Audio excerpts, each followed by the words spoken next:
Hello, everybody, and welcome to the December edition of our GEG New England-a-thon. My name is Jeff Bradbury from the great state of Connecticut, and welcome. Each week we get together and talk all about what's happening in the world of Google, and I have some amazing people with me today from the Google New England group. I want to introduce everybody. Let's bring them all onto the panel here. Miss Jen Thomas, how are you tonight? I'm good, Jeff. Happy to be here. Excited. Looking forward to the holiday. It is good to see you. Eric Larson, how are you today? Doing well, Jeff. Thanks. Great to be here. Jolie, how are you? Fabulous. So excited to be here. Christina.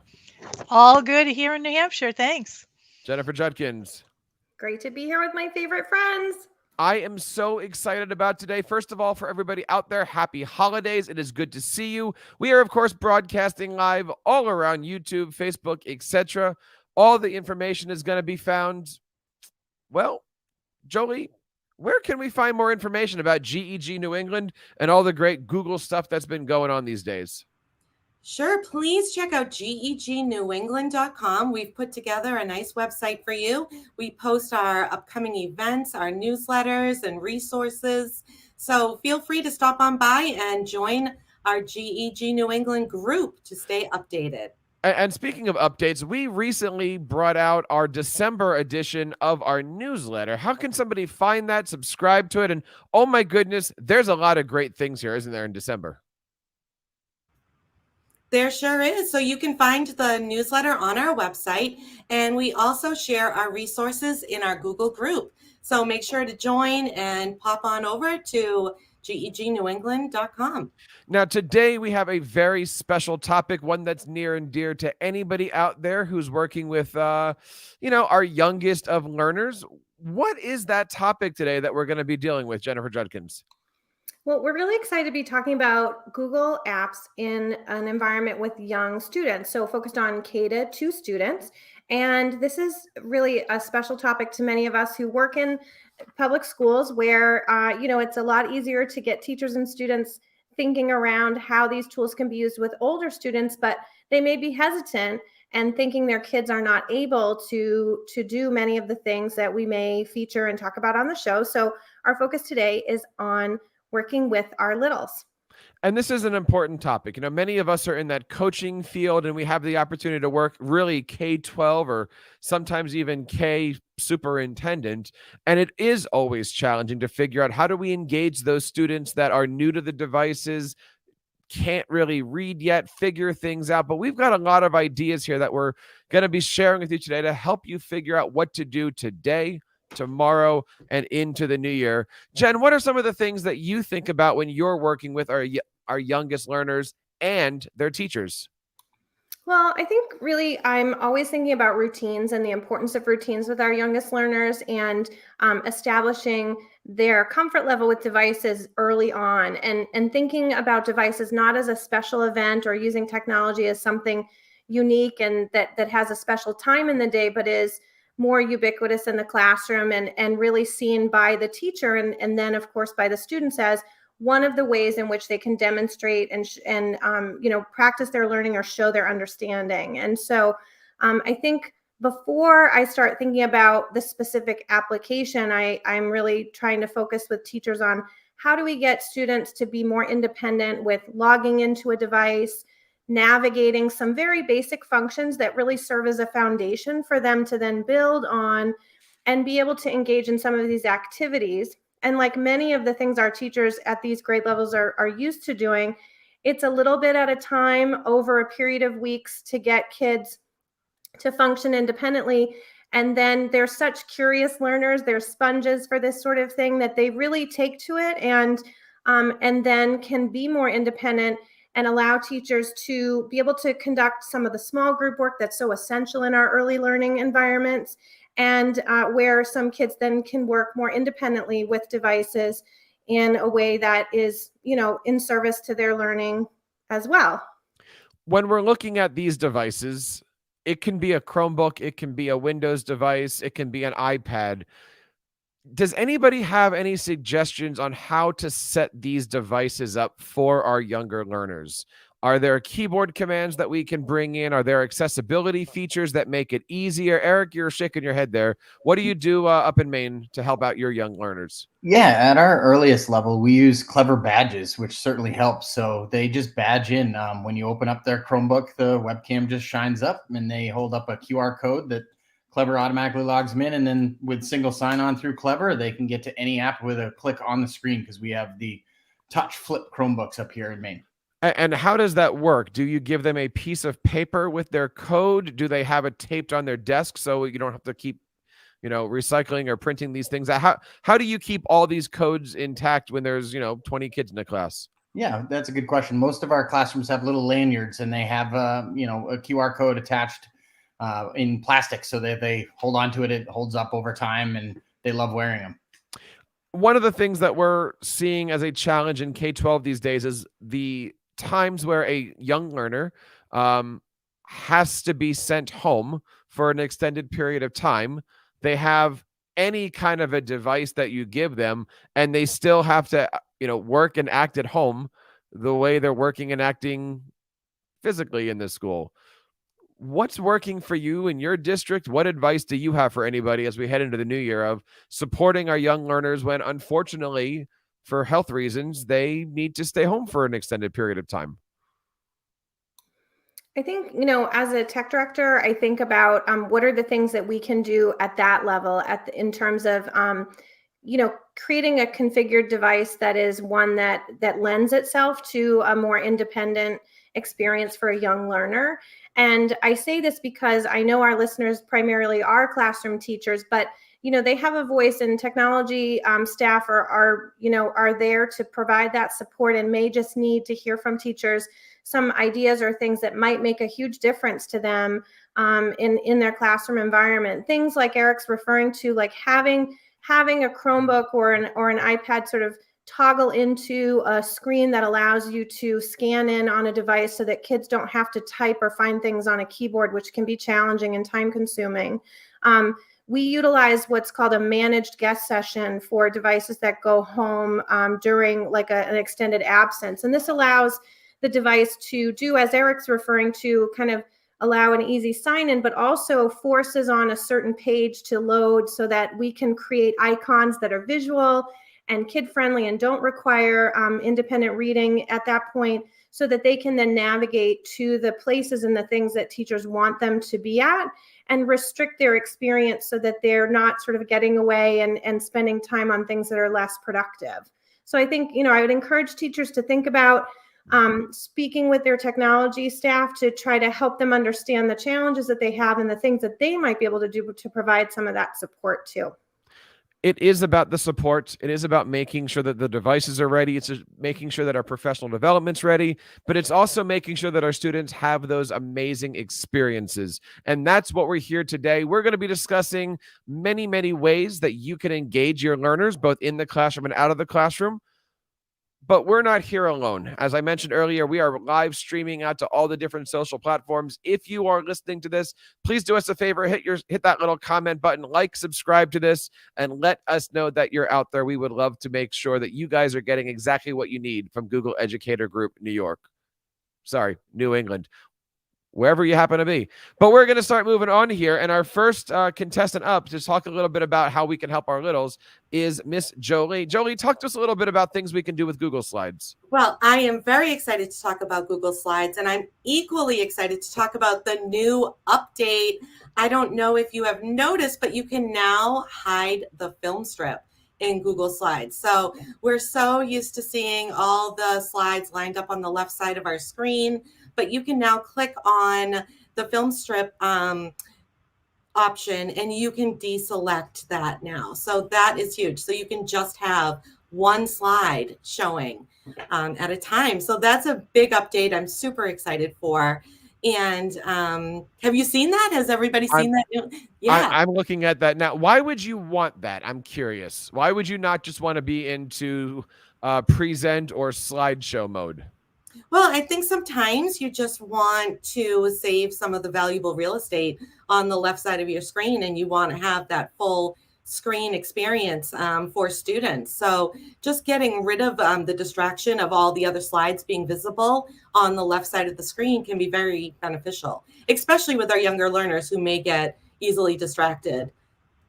I like that. And there are so many things that we'll be sharing with folks today where you can't really do it in the full screen mode and the present mode. You need, because we are taking advantage of kind of that white space on either side of the slide to provide the opportunity for drag and drop activities, that having, as Julie says, that extra space is so important. And for those listeners who haven't seen this feature, it's just at the bottom of that strip of slides. And there's if you just hover over at the bottom, you'll see to hide film strip is available there at the bottom of the list of slides on the left. That's awesome. I think that's pretty cool. It's the little things, right? It really is. I'm excited about that one, Jeff.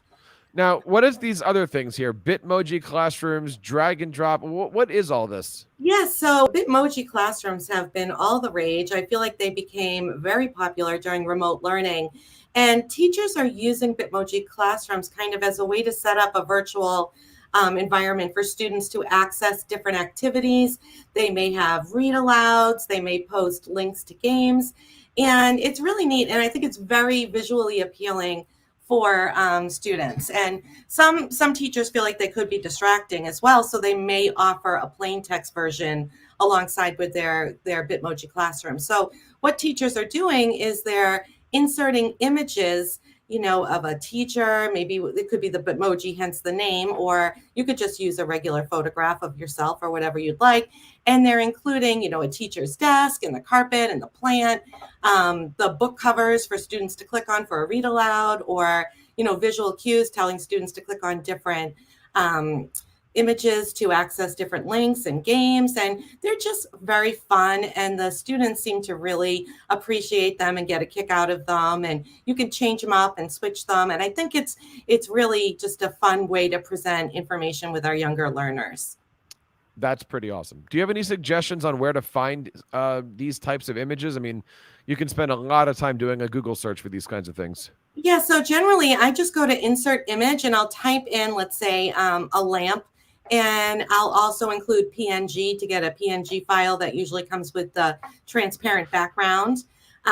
So that I just insert images from within the Google Slides image search tool. So just looking for the transparent backgrounds would be a key. Now you've got something on the bottom here, Eric. I don't know if you know about this, but a Moat extension. What is Moat? Moat. Wow. Yeah, we've talked about that a lot this year. Moat is a great extension for adding sound and audio to your slides and other Google aspects. And I'll be talking about that a little bit later in Google Forms as well. Ooh. Yeah, stay tuned. Lots of moating. And what I love about inserting the audio, so you can just go to insert audio and insert the audio MP3 or WAV file of your choice, but the Moat extension just makes things so much easier. But with Google Slides, a lot of educators are creating these drag and drop activities, and they're using these audio clips as answer choices. So for example, you could have a spelling sort with your words at the top of the slide, and you could have audio clips as answer choices. So for example, on slide 5, I have an example where a student might sort long A and short A words in a sort. And when they click on the spelling words, the audio will pronounce the word for them, which may help them with the sort. Or if they were dragging and dropping to label on a diagram, say for parts of a flower, when they click on the vocabulary word, if that image is an audio file, then it will not just have the visual image, but it will also pronounce that word for them. So that's something that a lot of teachers have found to be very helpful with our younger learners. That's pretty awesome. And Eric's actually been working really hard in the background, and here is his Bitmoji classroom. Nice job, Eric. Thank you. So lots of great stuff here that we can do with Google Slides, but we are not done with that yet. Eric, you've got something that you wanted to talk about here. What are we doing with escape rooms, digital breakouts? Because, I mean, aren't these things pretty sophisticated? Well, they can be, but they can also be pretty simplified. And the best thing that I like is getting hands dirty, getting kids up and moving around a little bit. It's a little bit hard, obviously, with COVID protocols. But if you haven't taken a look at Breakout EDU, you really should. They have the ones that require a kit, but they also have the ones that are digital. And don't worry, if your school or district doesn't have an account to Breakout EDU, you can create your own using Google Forms. What I've done in the past is I've created sections in Google Forms, and you can't move on from one section to another without getting it right. And you, of course, use response validation in your questions. And I'm just going to put in another plug for Moat because we're talking about littles. The great thing about Forms is you can bring in video, you can bring in audio, you can bring in visuals with just pictures. And that way kids can try and figure out what the clues all equal so that they can answer and move on to the next section and break out of a digital form or a digital breakout. What is your advice for doing these? Because I've seen them pretty easy. I've seen them pretty difficult. Obviously, with the younger kids, you're talking about human beings that can't read. So how do you give them a breakout room that requires them to process things they can't process? No, that's a great question. The beauty of Forms is that you can have, a video. So a teacher could create a screencast, for instance, and pop that in with something on the screen itself, or just the teacher talking, giving up some clues. And then the answer choices can be visual as well. So we could even be in a non-reading kindergarten classroom. You could still have a form where kids are touching the screen on an iPad, a tablet, or a flip Chromebook, for instance, and they can still manipulate through and break out. I would say start real easy to begin with. Take some templates. Take a look at Breakout EDU for sure to see what's going on. There's also Facebook groups and groups on Twitter that you may want to take a look at for people who have created these in templates, and start there and see what fun they have. And eventually you get into a routine, especially if you do it often enough. You'll be able to figure out, in smaller groups as a whole class or in individuals, how much time these are approximately going to take for your littles. So we're talking today about what to do with our younger learners. We've talked a little bit about Bitmoji classrooms for littles, escape rooms, digital breakouts for littles. But the question that I'm seeing come up here a lot in our live chat is, can you do Jamboard for littles? Christina, can we? Absolutely, you can do Jamboards for littles. I think one of the things that we get stuck in is thinking that the littles can't. And the littles can, and they can do a lot more than you think that they can. I'm in a high school environment now, but I was in a pre-K through 8. And when I was there, I had second graders that were creating their own sites for a project. So they definitely can do stuff. They might need a little bit of hand holding at the beginning, but they'll get it. And with Jamboard being so visual. So again, you don't have to have a lot of the text and a lot of the words if you have kids that aren't doing really well with their reading skills just yet. And with the Jamboards, if you create the visual, the big visual that's going to be in the background that you don't want them to be able to manipulate, you can create that somewhere else, bring it in as the background so that they can't change it, and then put those little manipulatives up on top, and then they can have a ball with that. So you can do that really fancy. You could do that in Canva. And remember, as an educator, you get Canva for free. You get all the bells and whistles, and they are adding features there all the time. So you can get really crazy and go wild with that. You could also just do a Google slide and then download that one slide as a PNG and bring that in as your background. And there's a lot of different examples here. There's a lot of templates and a lot of links here to go out and check them out. That is pretty cool. And I love the fact that it's device agnostic, right? Like you can do this on any kind of a device, and the students have the opportunity to do this. What's your experience with the easiness of putting this together? Is there a learning curve to Jamboard? Jamboard is probably one of the more simple ones once you get the basic idea of it. It's just kind of figuring out what buttons, kind of how to maneuver around it. But once you get that, and honestly, that takes, only a few minutes to kind of figure that out. It's pretty easy. Now, there's a lot more to this than just Jamboard, and we want to hear from you guys. If you're out there listening live, please leave a comment. We would love to share it and discuss it. And if you're watching this after our show, please do us a favor. Go on to Facebook, YouTube, Twitter, wherever you happen to be finding this, and hit that comment, like this, and share this with others. But, you know, it's about spreadsheets is really where I'm going with this, right? Like, what can we do with spreadsheets? Is there a world for spreadsheets with littles? Jen, you seem to think that that's possible. I mean, I will always find a place for spreadsheets, Jeff, if we're all being honest, right? I think that I am on a mission for people to see spreadsheets as more than just a tool for accountants. I think it's incredibly powerful. And, you know, to have our young students starting to visualize some of their math learning is so important.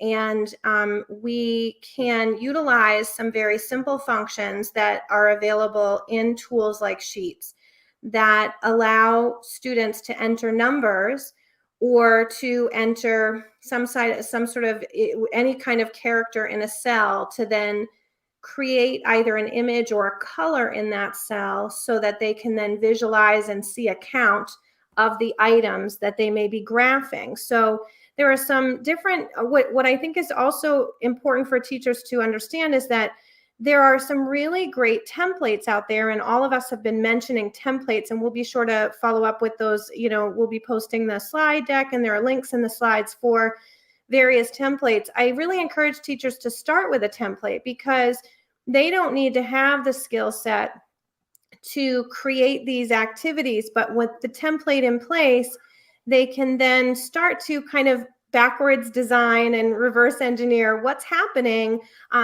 in that sheet that's allowing that to occur for students. But you know, having the ability to graphically display the numbers can really help students with their learning. And it's also a great introduction to being in a spreadsheet environment and not being intimidated as they go up in their you know, in their development and begin to use them for more complex activities. I think it's a great way to start. I think that's fantastic. Getting everybody to figure out that spreadsheets are not dangerous. They're not scary. They're, you know, there's nothing beastly about any of this stuff here. It's about making sure that people can use the technology to their advantage. Jen, how else can we use this technology with our younger learners? I mean, you know, my 8-year-olds are trying their hardest to figure out how to do these things. I'm showing them how to do conditional formatting. In the past, we've done like color by number using the conditional formatting rules. What can we do here to make sure that our younger learners aren't scared of spreadsheets? Yeah, I was actually thinking too about what you said, Jeff. There's different pixel art activities. Again, these are templates available where students can do almost like a paint by numbers type of activity where they're inputting stuff into cells, and then those cells are able to return a color that will then generate an image over time as they complete that activity. And these are activities that kids are familiar with. They can identify that experience in a format that's just different now, right? So they're in a digital version of something that they have completed in an analog fashion before. So it's not intimidating for them, and they understand the concept. They don't have to be thinking about math, or rather thinking about something more artistic. And it's kind of fun for them to wait and see what's revealed at the end of their activity, or they can create their own drawings out of pixel art depending on the nature of the template. But again, I think that it's important for teachers to start with templates so that they're not worrying about how to make them from scratch, but rather starting with some really great examples that exist online from people that can create these things with ease, and then see how their kids take to it and think about how they might modify them to meet their specific classroom needs. One of the things that teachers love to do, especially around the holidays, is collaborate and get together and really help each other solve our problems. One of the best ways to do that is to join GEG New England. Jolie, can you talk to us a little bit about how we can get the entire community out here really to be our guest? Yes, please visit us at gegnewengland.com. And on our homepage, you can click to join our Google group. Once you're in our Google group, you will gain access to our newsletters and get some of our favorite resources and information on upcoming events. So please check us out at gegnewengland.com. Now, it's not yet the holidays. We're recording this on December the 16th. Many teachers out there are trying to figure out what are some of those great activities that we can do, the last couple days of the year. We still have some time to do some amazing things. Luckily for us, we have some amazing googly winter activities with littles. Jen, can you show us a little bit about this? Yeah, sure. So these activities came from a phenomenal blog post from the amazing Eric Kurtz at controlaltachieve.com, and I've included the link in the slides. So each of these activities was pulled from one of his blog posts, which was called 8 Googly Winter Activities. And so it's great because they're all different types of activities using all different types of Google Apps. So each of the boxes actually link to the specific instructions on how to do that particular activity, may include a template, and really just gets the kids using Google, but in a really fun, creative, collaborative way. So I just thought that would be a fun thing to include because of the season. I guess you could still do it after the holidays are over if you're into that, but it seems like it would be a really good way to get kids, more Google literate, and also really be having fun and creating something. And Jen, where did you say you got all this stuff from? Eric Kurtz. That is amazing. I've known Eric for a long time, and I think it can truly be said that nobody writes like Eric Kurtz, and nobody podcasts like Eric Kurtz, and nobody comes up with amazing ideas like Eric Kurtz. But our next slide is going to be all about using a great application called Wakelet. Let's talk a little bit about how we can help our Googles for Littles ride that Wakelet wave. Well, I've come across so many amazing activities on Twitter. There are fabulous educators just sharing everything for free online.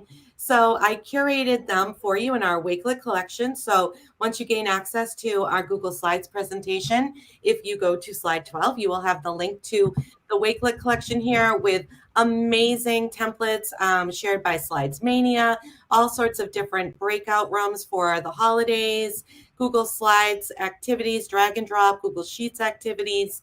So lots of great things there for everybody to enjoy. So I hope that's useful. That is absolutely awesome. And useful is why we're here. It's just like having a candlestick that sings to you. We have a lot of other things that are going to be going on at the end of this year and certainly moving into the next. Can somebody share with us a little bit about some of the great events that's going on? Sure. So on January 20th, please join us for our next webinar called Googly New Year Resolutions. So come and check out our New Year's resolutions. I know I'm looking forward to learning more about app scripts, and I'm really excited to hear what my colleagues are looking to learn in the new year, or what they are looking to improve or find more information about. I certainly hope you guys had a great time this year. It's been wonderful getting to know everybody here. It's certainly been great being a part of GEG New England, and all the stuff that's going to be happening is over on our website, gegnewengland.com. Jolie, one last time for 2021, how do they join Google Educator Group New England? Oh, everybody, you want to hop on over to gegnewengland.com, stop on by and join our Google group. And guys, I'm going to have one last powwow here with everybody. I want to say thank you for being here. Thank you for joining our group. Things you're looking forward to in 2022. I'm going to put you on the spot. Eric Lawson. Eric, how are you? I'm doing well. I'm looking forward to getting some more hands-on experiences in the classroom, and hopefully we can get past this pandemic a little bit. Christina, what are you looking forward to? I am looking forward to working with our faculty and exploring some new and interesting ways for them to bring some googly fun into their own classrooms. Jennifer Judkins. I'm looking forward to going to a in-person conference in January. Finally, I miss seeing people and getting some new ideas so that I can take them back and share them with all the amazing educators I have the privilege of working with. I second that. Let's see, Jennifer Thomas. I am excited to continue my work with teachers, but also really excited that I have some high school student interns that are helping me create a maker space in my innovation lab. So super excited about that. Jolie. I couldn't agree more with Jen Judkins. I am so excited to hopefully attend some more in-person events and to surround myself with more like-minded educators. So yay. I agree. Early February, I'm flying out to Seattle for the NCCE conference and doing a lot of Google Sites trainings and coaching presentations and stuff like that. And I'm looking forward just to kind of getting out of here. Still nervous, still scared, but we'll see what happens. Guys, that wraps up this episode of the GEG New England monthly meeting. I don't know what we're calling it these days, but hope you guys had a great time. And thank you guys. We'll see you next month.